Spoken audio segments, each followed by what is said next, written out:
के एंड में दिखाऊंगा। तो पहला जो फंड इंडेक्स मैंने पकड़ा है वो है मोमेंटम और दूसरा है वैल्यू। पहला है निफ्टी 200 मोमेंटम 30 और दूसरा है निफ्टी 500 वैल्यू 50। अब मैंने क्या किया, मैंने इनकी 17 साल की रिसर्च करी है। दिसंबर 2005 से लेके मैंने इसको दिसंबर 2022 तक इसकी टोटल रिसर्च करी है। तो दिसंबर 2005 में ये मोमेंटम का इंडेक्स 1420 था और वहीं पे वैल्यू का इंडेक्स 1281 था। ऐसे करते करते मैंने हर महीने के एंड में ये प्लॉट किया है कि वो क्या प्राइस पे चला गया है और यहां पे मैंने उसके मंथली रिटर्न्स निकाले। तो आप देख सकते हैं जनवरी 2006 में मोमेंटम ने 10% रिटर्न दिए थे जबकि वैल्यू ने -1% दिया था। इसी तरीके से फरवरी में मोमेंटम ने 3% दिया, वैल्यू ने 2% दिया। तो कभी किसी ने ज्यादा दिया, कभी किसी ने कम दिया। जैसे कि अगर आप ये महीना देखें, मई 2006 देखें, तो मोमेंटम फंड जो है वो 17% नीचे गिर गया, बट जो वैल्यू फंड था वो सिर्फ 8% नीचे गिरा। तो ये वही है ना हिसाब कि अगर सहवाग अगर बहुत तेजी से बैटिंग करे तो कभी कभी जल्दी भी आउट हो सकता है, बट ज्यादा तेजी से भी वो रन बना सकता है। तो ये जो इंडेक्स है ये वो 30 कंपनीज को पकड़ता है जो हमेशा सहवाग की तरह खेलती है और उसके हिसाब से अपना इंडेक्स प्रिपेयर करता है। तो हमें यह फायदा मिल जाता है कि हमें बैठ के सहवाग को नहीं ढूंढना, ये इंडेक्स अपने आप सहवाग ढूंढ देता है। उसी तरह जो वैल्यू इंडेक्स है उसमें हमारे को सचिन तेंदुलकर नहीं ढूंढना, वो अपने आप सचिन तेंदुलकर को ढूंढ लेता है। अब आप बोलोगे संजय सर ये सब डेटा तो देख लिया, फाइनली रिजल्ट तो बताओ क्या है। तो रिजल्ट बड़ा सिंपल है।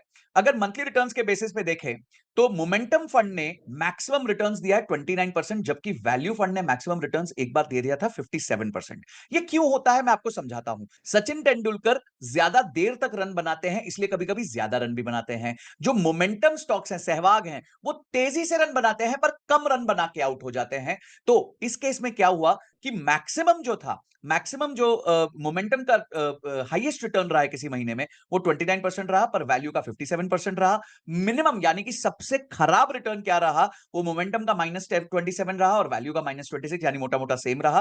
बट पॉजिटिव जो है मोमेंटम 128 टाइम्स रहा है। यानी इतने महीनों में टोटल जो है ये 204 महीने का डेटा है, उसमें 128 महीने मोमेंटम जो है वो पॉजिटिव रहा है।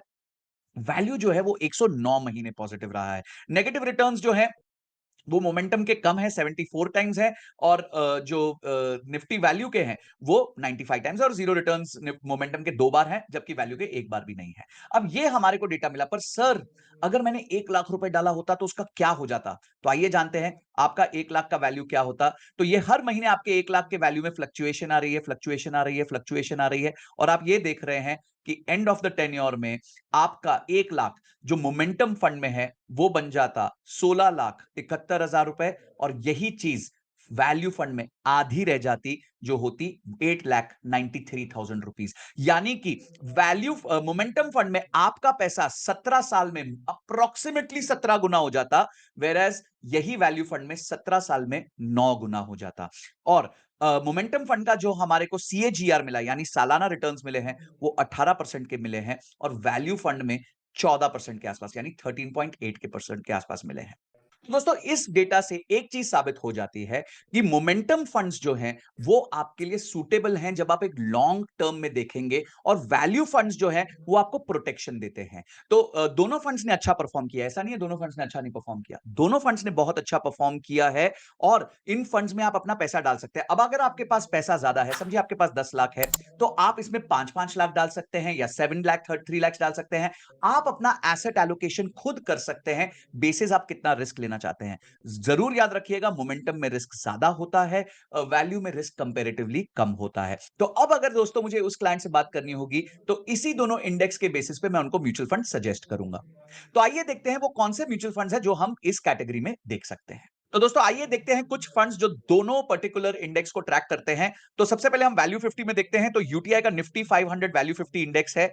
इसका जो एयूएम है करीबन 500 करोड़ रुपए का है, और अगर आप यहां देखें तो इसने स्कीम ने दिया है 54.5%, और जो ये आपका इंडेक्स है उसने 55% दिया। अब आप बोलोगे सर जब इंडेक्स ने 55 दिया और ये इंडेक्स को ही कॉपी कर रहा है तो ये 54.5 क्यों है, ये 0.75 का कहां चला गया। तो ये जो 0.75 है ना, ये चला गया है आपकी फीस में और ट्रैकिंग एरर में।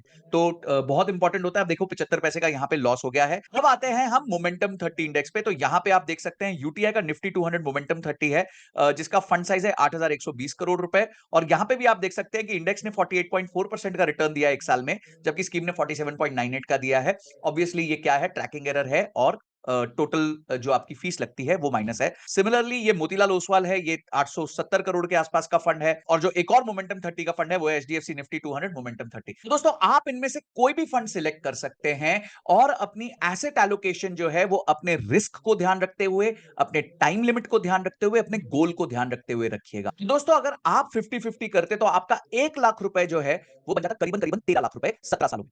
पर अगर हम राइट स्विचिंग करेंगे तो यही 1 लाख रुपए बन सकता है 30 लाख रुपए 17 सालों में। यानी कि बिना कुछ ज्यादा दिमाग लगाए एक रूल फॉलो करके हम अपने रिटर्न्स को करीबन डबल से ज्यादा यानी कि एंड गोल को डबल से ज्यादा कर सकते हैं। क्या आप ये जानना चाहते हैं? तो इस वीडियो को 20,000 लाइक्स और नीचे कमेंट में 2000 कमेंट